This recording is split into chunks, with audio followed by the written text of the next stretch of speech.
Bonjour à tous, avec l'aide de Dieu, nous allons étudier le traité Kiddushin d'Av Gimel Amud Bet 3b. Dans la Mishnah, il est dit que l'acquisition de la femme se fait de trois manières et que la manière que la femme se libère de cette acquisition pour être indépendante et pouvoir se marier avec n'importe qui, c'est-à-dire qu'elle est ouverte à tout le monde pour se marier, elle n'est plus avec son mari, c'est par deux manières. Dans la Gemara, à la fin du cours précédent, la Gemara avait demandé pourquoi la Mishnah a besoin de nous dire trois manières et pourquoi la Mishnah a besoin de nous dire deux manières. On avait déjà expliqué pourquoi dans la Reisha, c'est-à-dire dans la première clause, on nous dit les trois manières. Et maintenant, ce qui nous reste à expliquer, c'est Minyan de Seifa. Pourquoi il y a le nombre qui est dit dans la dernière clause à la fin, lorsque la Mishnah dit que de deux manières la femme se libère. La Gemara répond, l'imut et chalitza, c'est pour exclure la chalitza. La Torah, elle dit que lorsqu'il y a deux frères, par exemple Rouven et Shimon, et Rouven est mort sans avoir d'enfant, eh bien Shimon doit se marier avec la femme de Reuven. Ce qu'on appelle donc le Yiboum. Donc l'homme, le frère du défunt qui va se marier s'appelle le Yabam et la femme s'appelle la Yebama. Si le mariage ne va pas se faire, eh bien dans ces cas-là, il faut faire une chalitza. Littéralement, ça veut dire le déchaussement, donc une procédure qui fait qu'il ne va plus y avoir de contact entre le Yabam et la Yebama. On aurait pu penser que lorsqu'un homme il est marié avec une femme, la manière comment il peut dire à sa femme de partir ou quitter sa femme, c'est à travers le Khalitsa, par le déchaussement. Justement, c'est ça que vient nous enseigner la Mishnah quand elle nous dit il y a deux manières comment la femme elle se libère, deux manières comment la femme est indépendante. Suite à un mariage, c'est uniquement par la mort du mari et par l'acte de divorce et non pas par la Khalitsa. Sal kadatachamina. Tu aurais pu penser, donc dire qu'on va le déduire en faisant un raisonnement par a fortiori de la Yebama, en disant Ma Yebama sheneyotza beget. La Yebama, elle ne peut pas quitter le Yabam tant qu'ils ne sont pas mariés. Elle ne peut pas le quitter. La seule manière comment elle peut le quitter, c'est non pas avec un get, avec un acte de divorce. Seulement comment? Par une Khalitsa. Donc, c'est-à-dire que la Khalitsa, c'est un niveau encore plus fort que le get, que l'acte de divorce.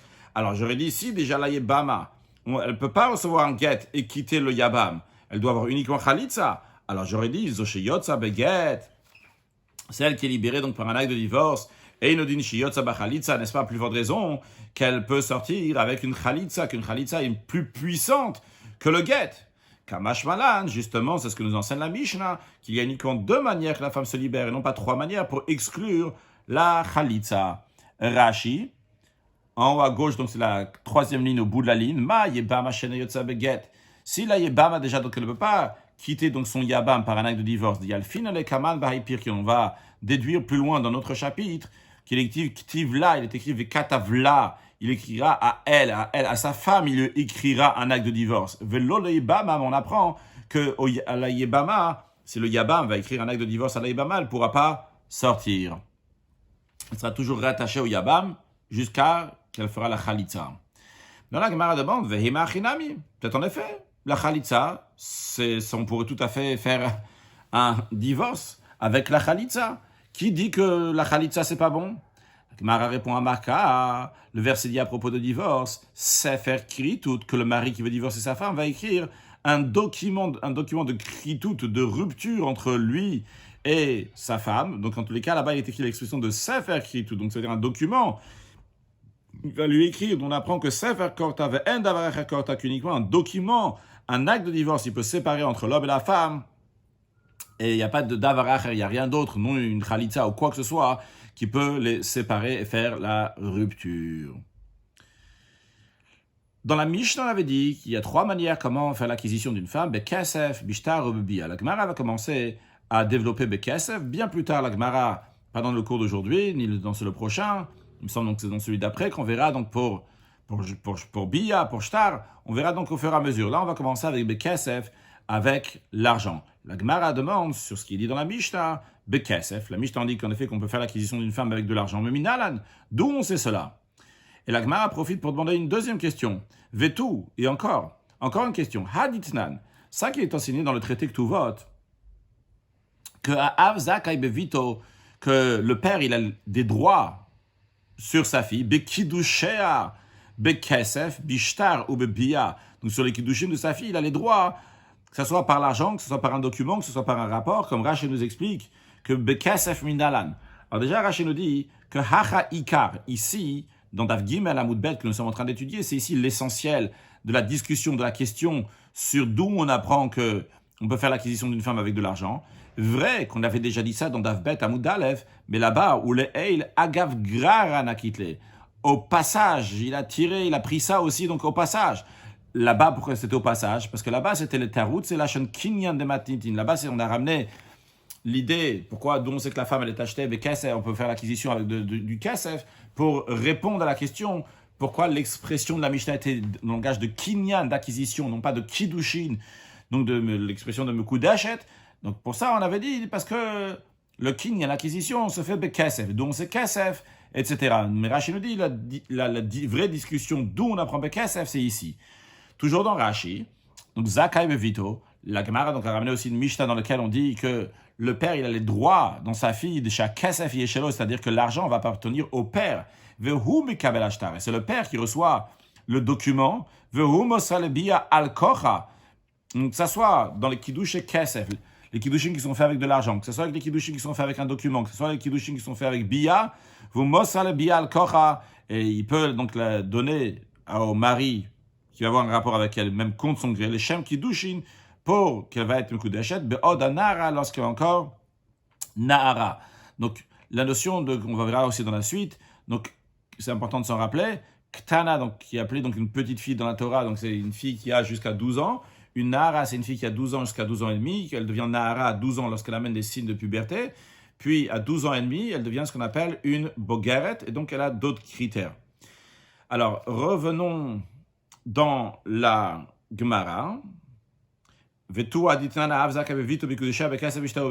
père il a le droit, donc dans les trois manières de faire l'acquisition de la fille, donc lui il a ses droits. D'où on sait que cette fille peut être acquise avec de l'argent, ça c'est un. Et deuxièmement, avec kesef d'avoua, d'où on sait que l'argent pour les kiddushim appartient au père, comme Rashi nous explique, minalan hanar tarte, d'où on sait ces deux choses-là. Premièrement, de mekane bekesef, qu'on peut faire l'acquisition de cette fille avec de l'argent, ça c'est un. Que des katanematni comme la Mishnah donc nous dit qu'on peut faire l'acquisition d'une femme avec kesef. Et deuxième question, minalan sha'av zakaibo, et dont on sait que c'est le père qui a les droits sur cet argent, que des kataneatam, comme il était enseigné là-bas dans le traité Ktuvot lorsqu'on amène cette Mishnah. Alors, la Gemara répond, on peut dire, la Gemara propose une explication, vu que ça va être repoussé après. Et à la fin, on reviendra sur ça, mais la Gemara répond pour l'instant, Amarav Yuda, Rav Yuda il a dit de Rav, d'Amakra. D'où on apprend ça? Car le verset il dit, à propos d'une esclave hébreu, on ne va pas traduire à chaque fois, c'est Ama Ivria, une servante hébreu. Servante hébreu, c'est une fille que son père n'avait plus du tout les moyens, et la Torah lui permet de vendre sa fille en tant qu'esclave. Elle ne peut pas rester plus longtemps que jusqu'à l'âge de 12 ans. Lorsqu'elle arrive l'âge de 12 ans, eh bien, elle a 12 ans, elle amène des signes de puberté, eh bien, à ce moment-là, le maître doit la faire sortir. Et à propos de la sortie de cette Ama Ivria, il est écrit Veyatsa chinam en kasef. Elle va sortir gratuitement, sans argent. Quand elle va sortir gratuitement, ça veut dire qu'elle n'a pas besoin de rembourser, donner quoi que ce soit au maître. Elle sort en kasef, sans donner de l'argent. Évidemment, il y a une répétition ici. Veyatsa chinam, c'est écrit, elle sortira gratuitement. Pourquoi il y a besoin de dire en kasef, qu'il n'y a pas d'argent? Justement, on fait une dracha, on interprète quelque chose. Quelle est la dracha? Qu'est-ce qu'on apprend de là?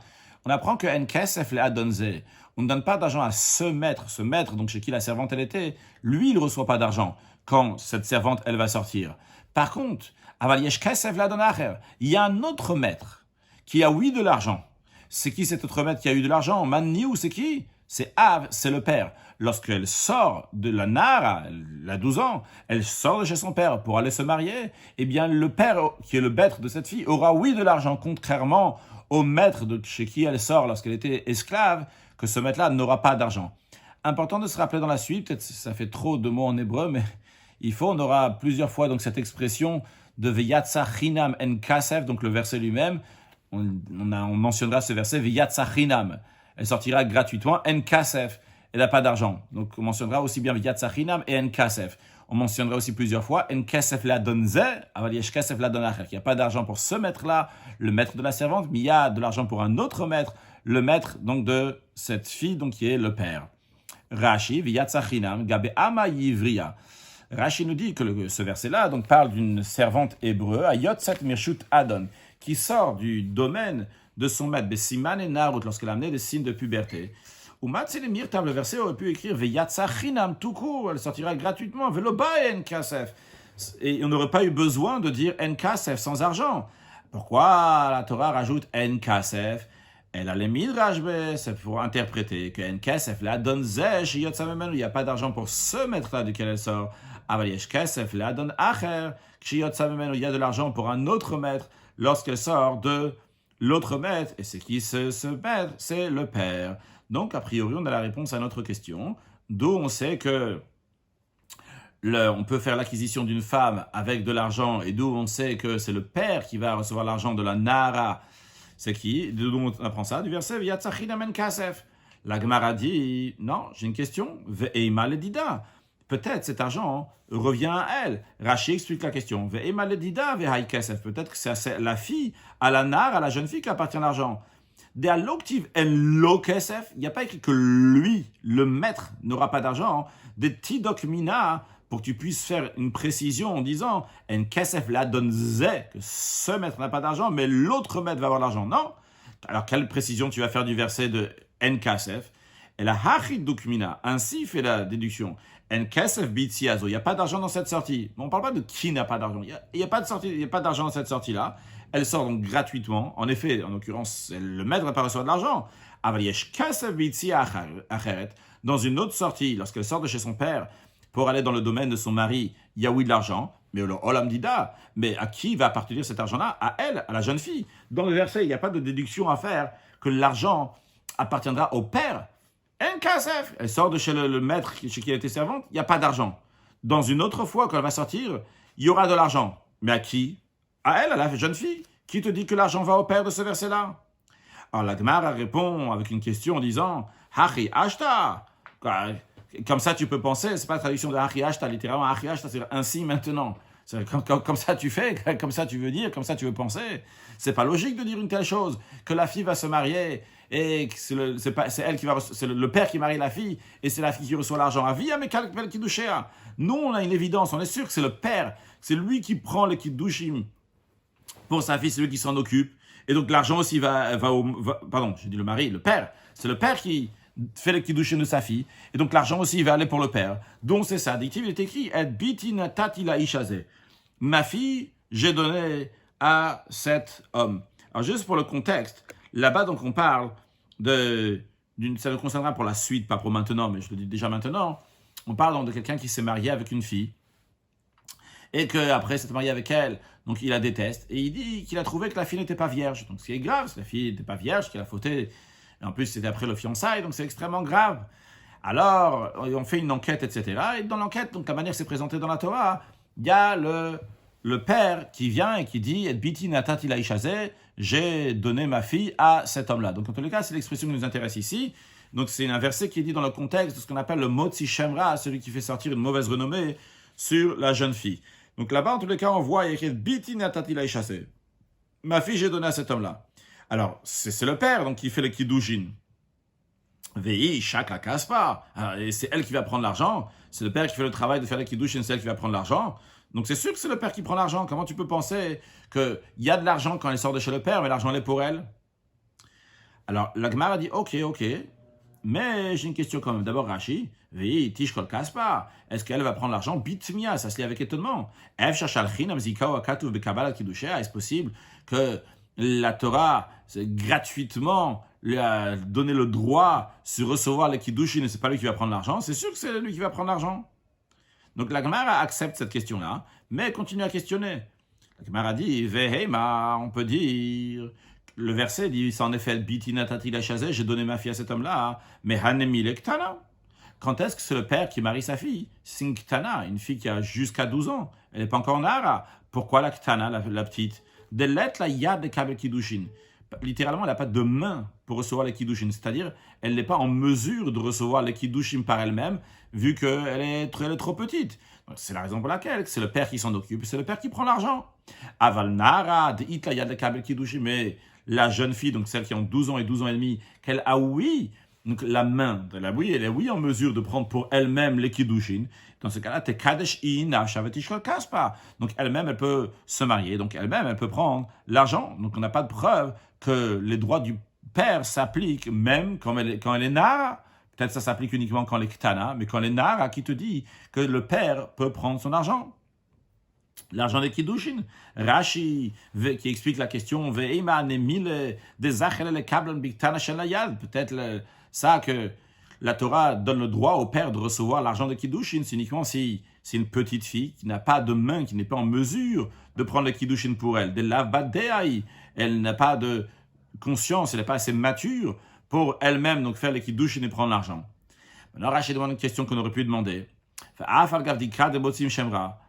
Bien que le verset du Motzi Shemra de jeune homme qui fait sortir, le jeune homme ou l'homme qui fait sortir une mauvaise renommée sur la fille, de qui s'agit-il? Il s'agit de Nara active. Il est écrit clairement que c'est une Nara, c'est une jeune fille, donc une jeune fille, c'est-à-dire celle qui a entre 12 ans et 12 ans et demi. Dit-il, comme il est écrit, Venatun la vie à Nara, il est écrit, ils vont donner au père de la Nara, quand il va s'avérer que cet homme-là a juste voulu donner une mauvaise renommée à cette fille-là, eh bien, suite à ça, il va devoir donner de l'argent à qui? La avi à Nahara, au père de la Nahara. Il n'y a pas écrit la avi à Ktana, au père de la Ktana.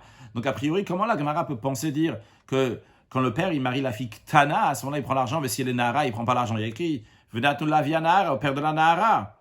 Alors, Rachid dit, c'est pas une question. Les Olam de Kitchania, le Bekatnuta, il y a d'autres versions qui disent des Yavenia. Donc, c'est-à-dire qu'on parle que les Kiddushin ont été faits lorsque la fille était Ktana, était en dessous de 12 ans. Après, donc, quand ça s'est passé donc, le processus, a pris du temps jusqu'à que ça s'est passé, il a dit que j'ai pas trouvé vierge, ils sont passés au tribunal, la fille elle est déjà Nahara. Donc on donne l'argent au père de la Nahara. Mais les Kiddushin eux-mêmes ont été faits lorsque la fille, elle était Ktana. Toujours dans Rashi, il y avait le Nahara deit la yad. Mais Nahara, qui a une main, donc qui est en mesure de prendre les Kiddushin pour elle, Mishévi acheté Seharot. Vu que du moment où elle a amené 2 poils de puberté, Gdola lechol davar, je crois qu'on dit 2 poils pubiens, Gdola lechol davar, elle est grande pour tout. Qu'est-ce qu'elle est grande pour tout? L'echol onshin, bon, concerne donc toutes les punitions, elle prend sur elle, quoi. S'il y a un châtiment, si elle s'est mal comportée, donc elle peut être sanctionnée. Ou le mammon, donc pour les choses donc, qui sont liées avec de l'argent. Chez Mikra Mekar, Umkar, Mimkar. Donc si elle a fait un achat, c'est un achat. Si elle a fait une vente, c'est une vente. Donc dans ces cas-là, je dirais qu'une Nara, c'est elle qui peut faire elle peut faire ses kiddushin, elle peut prendre aussi l'argent de kiddushin. Donc la question revient, d'où on sait que le père, c'est lui qui prend l'argent de kiddushin, quand la fille, elle est Nara.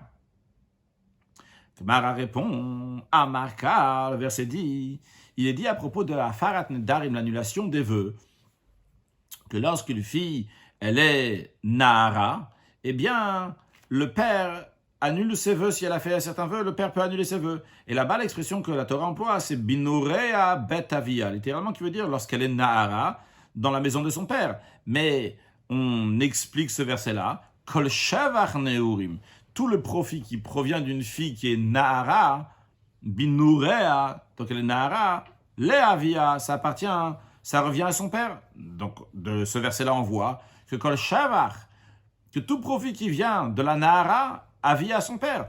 Donc on en déduit de là que si le père a fait les kiddushin de la fille, à qui va aller l'argent des kiddushin? Ça va aller au père, vu qu'elle est Nahara, donc elle-même, tout ce qu'elle gagne, ça appartient au père. Rashi binurea betavia, hachi darishla.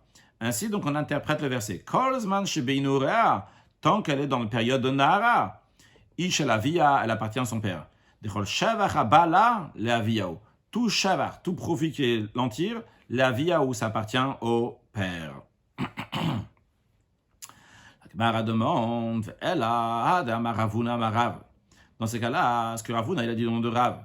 La Gemara va demander sur cette interprétation-là qu'on déduit que tout ce que la Nahara elle ramène, tout profit qu'elle ramène, ça appartient au père. On l'a déduit du verset Binouré à Betavia. Lorsqu'elle est Nahara dans la maison de son père, la Gemara donne une question sur ça. Parce qu'on va voir que Ravuna, il a dit au nom de Rav, qu'il déduit ça d'un autre verset, que ce que la fille, elle fait appartient au père. Et le fait que Rav apprend ça d'un autre verset, cela veut dire que ce verset Binouré à Betavia n'est pas le verset duquel on va apprendre que tout appartient au père. Voyons sur le texte, on va expliquer encore une fois. Donc ça, que Rav Venait de Rav Keminain, Shema Seabat Lavdou, on sait que le produit du travail d'une fille, d'une nara, revient à son père. Shendem, on apprend ça du verset, Vechigim Korishel Bitoleama, que si un homme vend sa fille comme servante, alors là-bas il y a écrit, si un homme vend sa fille comme servante, Léama, le mot comme servante, il est en plus. Parce que quand on dit qu'un homme il vend sa fille, évidemment, il la vend pour servante. Comme Rashi nous dit. Là, on va continuer d'abord la après Rashi. Ma'ama, Masiyadea le Rabba. De même qu'une servante, donc tout le produit de son travail, littéralement Masiyadea, l'œuvre de ses mains, donc ce qu'elle fait avec ses mains, les Rabba, ça va à son maître. Avbatnami, Masiyadea la via. De même, une jeune fille, une fille Nahara, tout le produit de son travail, ça appartient à son père. Donc le fait qu'il y ait écrit le mot Léama en plus, Rav, il apprend qu'une jeune fille, elle est comme une ama, de la même manière qu'une ama, une servante, tout appartient à son maître, de la même manière aussi. Donc la jeune fille, tout ce qu'elle fait, ça appartient à son maître. Rashi, Léama, Krayeteraou, c'est un verset donc qui est en plus, le mot il est en plus, le mot Léama. Vedarishle, donc on interprète, Bito Arilokeama, que sa fille elle est considérée comme une ama, comme sa servante. Ou Bebito Narashmeinen, on parle donc de sa fille qui est Nara. Des ibiktana, parce que si c'était la ktana, si c'était les petites, loïtsterich, on n'a pas besoin de dire, Rashi demande, a priori, tu aurais pu dire, ce verset donc il dit les ama, qui te dit qu'on parle donc d'une, on parle ici que la ama, on sait c'est qui, c'est jusqu'à 12 ans, mais là ce que Rav veut déduire, on pourrait penser, c'est uniquement pour une fille qui a jusqu'à 12 ans, mais quand entre 12 ans et 12 ans et demi, c'est pas de ça que Rav y parle. On dit non, si c'était pour nous dire, celle-là qui est jusqu'à 12 ans, ça, il n'y a pas besoin d'un verset. Pourquoi il n'y a pas besoin de verset? Parce que Hashta Zabune Masvina, si déjà il peut la vendre jusqu'à 12 ans. Mas, il y a des amiba, il y a besoin de dire que ce qu'elle fait, ça appartient à son père, c'est sûr que non. Donc le Chidush, il est pour nous dire que même après qu'elle est Ktana, même quand elle est Nara, tout ce qu'elle fait, ça appartient au père. Ok, qu'est-ce qui nous dérange ici? Ce qui nous dérange, pourquoi Rav il est parti chercher le verset Vechiyim Korishel Bitole Ama pour nous dire que l'Ama, que la fille de la Nara, elle est comme une ama, elle est comme une servante. Tipok le Minourea Betavia. Rav aurait pu déduire ça du verset qu'on vient de mentionner avant, que nous on a proposé d'expliquer que Binourea Betavia, donc qui est dans le contexte d'annuler les vœux.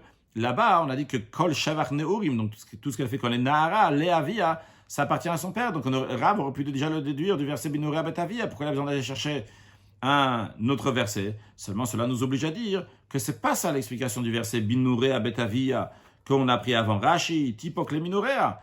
Donc Rav aurait dû déduire plutôt du verset Le'ama, qui veut dire donc qu'elle est comme une servante entre 12 ans et 12 ans et demi, et même avant, eh bien il aurait dû déduire ça.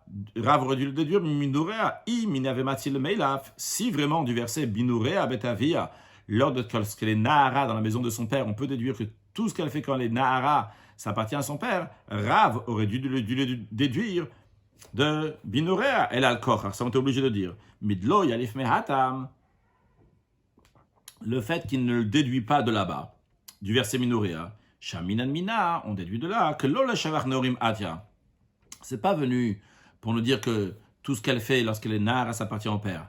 On en a besoin pour le gouf même, pour le corps même, pour le contexte même dans lequel le verset est écrit. Gaben et Darim, dans quel contexte c'est écrit Binouré à Betavi à propos des vœux, des Kaya Layu, qui se réfère sur ça, qui parle sur ça. Le verset parle des vœux. Sur le texte d'Agmara, elle a seulement, donc c'est-à-dire seulement quoi? Seulement le verset Binouré à Betavia ne peut pas être expliqué comme on a voulu dire, que tant qu'elle est Nahara, tout ce qu'elle fait, ça appartient au père. Seulement quoi? Bafarat et Darim addictive. Le verset, il est dit à propos d'annulation des vœux, que tant qu'elle est Nahara, le père peut lui annuler ses vœux. Hanami, donc ici aussi, dans le cas de Kiddushim, ne déduit pas pour dire que le verset Binouré à Betavia veut dire que le père va pouvoir prendre l'argent de Kiddushin lorsqu'elle est Nahara. Seulement quoi? Tu seras obligé de dire que le verset Binouré à Betavia, Bafarat Nedarim Udiktiv, il parle uniquement de l'annulation des vœux et n'en fait pas des déductions pour que de l'argent qui appartient à la Nahara va appartenir au père. Parce que c'est ça que l'argent de la Nahara va appartenir au père, donc on l'apprend d'ailleurs, mais on n'a toujours pas trouvé de solution, d'où on apprend que l'argent de Kiddushin va appartenir au père. La dit, si tu veux dire, donc déduit que le père garde l'argent de cette loi même, donc de ce qu'on vient de dire, du fait que le père il peut annuler les vœux, ça montre que le père il a une possibilité donc de gérer tout ce qui appartient à sa fille. Comme Rachel nous dit, Ritema neilaf mamon minedarim, déduit l'argent des kiddushim, déduit le minedarim des vœux. Alors on te dit, mamona meisura, la Gemara répond, mamona meisura lo yalfinan. On ne peut pas déduire des lois relatives à l'argent, mamon, on ne peut pas les déduire meisura des interdictions rituelles. C'est-à-dire, ça c'est... Dans le Shulchan Aruch, il y a deux choses. Il y a la partie qui est mamon, qui est argent, il y a la partie qui est isur, qui est les interdictions. Les interdictions, ce que la Torah elle a décidé, il n'y a pas ici, c'est pas quelque chose, c'est pas monétaire. La Torah elle a dit ça c'est interdit. Donc dans les vœux, c'est partie des interdictions. Ça c'est interdit. La personne c'est interdit. Le père il peut annuler le vœu ou quand est-ce qu'il ne veut pas annuler le vœu. Donc ça c'est des interdictions. Donc tu ne peux pas déduire du fait que le père peut annuler un vœu de la fille que l'argent de la fille va appartenir aussi au père. Veriteima neilaf miknas. Alors le Gemara continue à proposer, peut-être, disons qu'on va déduire miknasa. Knasa, donc c'est une amende. Donc il y a une amende qui est attribuée donc à quelqu'un qui a fait quelque chose à la fille, comme Rashi nous dit, déduit donc l'argent de kiddushin, de l'argent du knas, d'une amende qui est mis sur quelqu'un qui a fait quelque chose à la fille. De quelqu'un on parle chez Ones, quelqu'un qui a agressé la fille, ou Pitouille, quelqu'un qui a séduit la fille.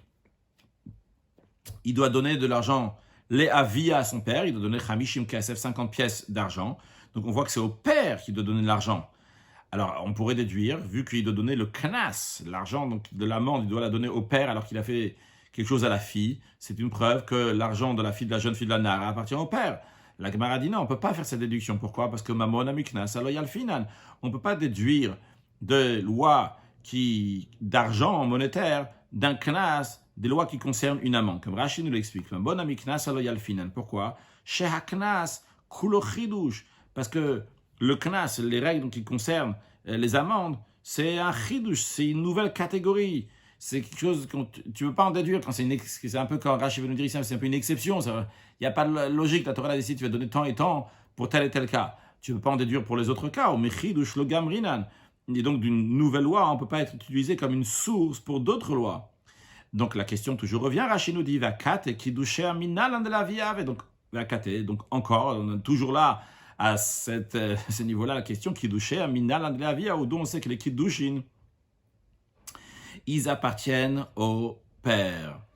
Alors, la Gemara continue à proposer Vechiteima, si tu veux, tu proposes Neilaf im boshet ubgam. On n'a qu'à déduire donc de boshet ubgam, de l'humiliation et de la dépréciation de sa fille. Rashi nous dit boshet ubgam de Kaimalan Biktuvot. De quoi s'agit-il? Il est écrit dans le traité Ktuvot. Shame anes noten boshet ubgam. Que celui qui a agressé la fille, il doit payer l'humiliation qu'il y a eu à la fille, la dépréciation qu'il y a eu à cette fille.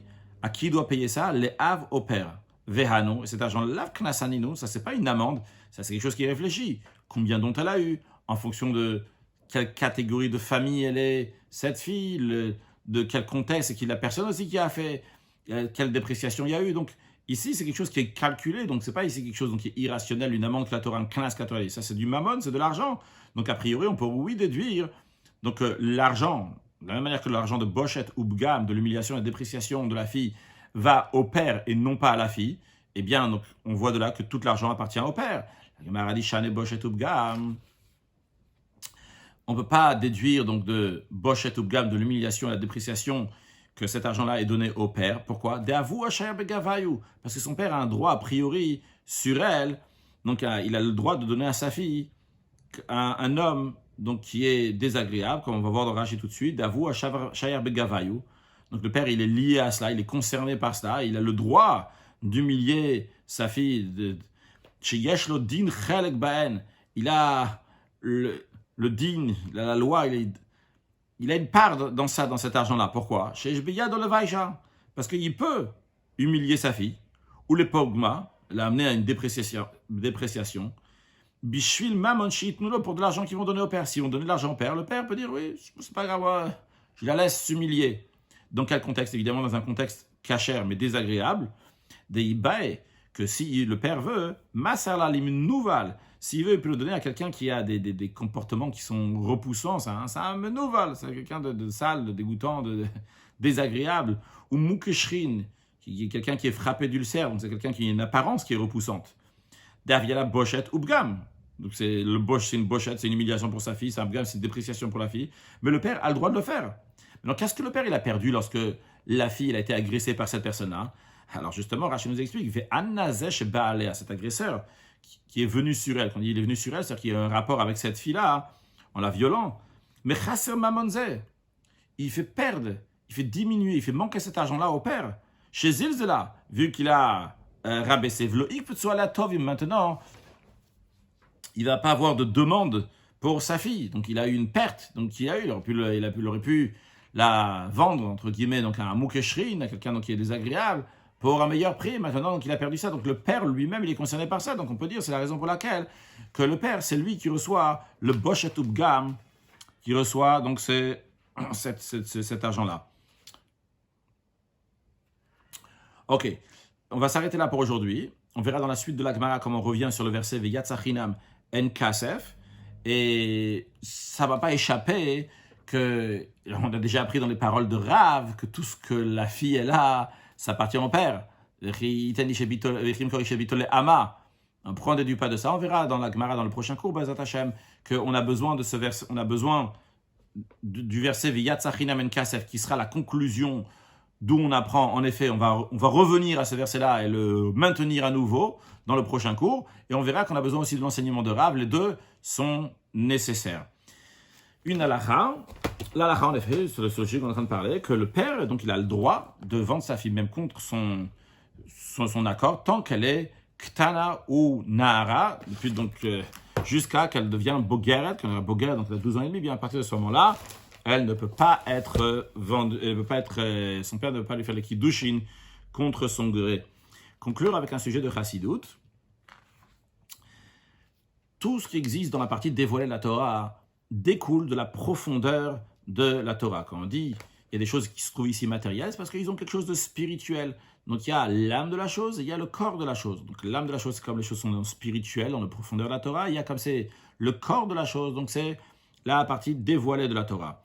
Il en est de même en ce qui concerne les sujets que nous sommes en train d'étudier, le fait que la femme, donc pour faire l'acquisition de la femme, donc de 3 manières, etc. Quand on parle ici que la femme est acquise à son mari, c'est sur le plan spirituel, la femme c'est le peuple juif et le mari c'est Akadosh Baruch Hu. Et il y a 3 manières donc comment le juif se marie avec Akadosh Baruch Hu. Et une donc de ces 3 manières-là, c'est kasef, c'est avec de l'argent. Et d'ailleurs, l'habitude, la coutume, elle est de faire justement un kinyan kasef, une acquisition par de l'argent. Aujourd'hui, donc ça se fait par une bague. Parce que le sujet, pourquoi spécialement par kasef plus que par les autres, c'est parce que qu'est-ce que représente profondément les kiddushin, l'attachement, la consécration de juifs envers Kadosh Baruch Hu, c'est particulièrement avec le kasef, avec l'argent que nous avons étudié aujourd'hui, d'où on apprend kasef. Parce que kasef, il y a un langage de nirsof, nirsafti. Nirsof, nirsafti, ça veut dire avoir un grand désir, un grand amour. Et justement, ça c'est le travail et le service, le culte envers Kadosh Baruch Hu par amour. Que ça, uniquement quand on fait par amour, à ce moment-là, donc on s'attache à Kadosh Baruch Hu à un très haut niveau. Comme il est écrit, que l'être pulchana, qui est pulchana de Richimuta, il n'y a pas un plus haut niveau, donc le service de Kadosh Baruch Hu qui est fait avec l'amour. Et comme le Rabbi Shimon ben Yochai dit, An b'chavivuta tadya milta, que nous, comme ça c'est aussi chez les chassidim, que l'essentiel, notre attachement avec Akadosh Baruch Hu, avec d'autres juifs, c'est avec le kava chesed, avec la bonté, avec richimuta, avec amour, et en rajoutant des actes de bonté, de bienfaisance, par amour envers Akadosh Baruch Hu, par amour envers d'autres juifs, on va amener la venue de Mashiach now. Excellente journée.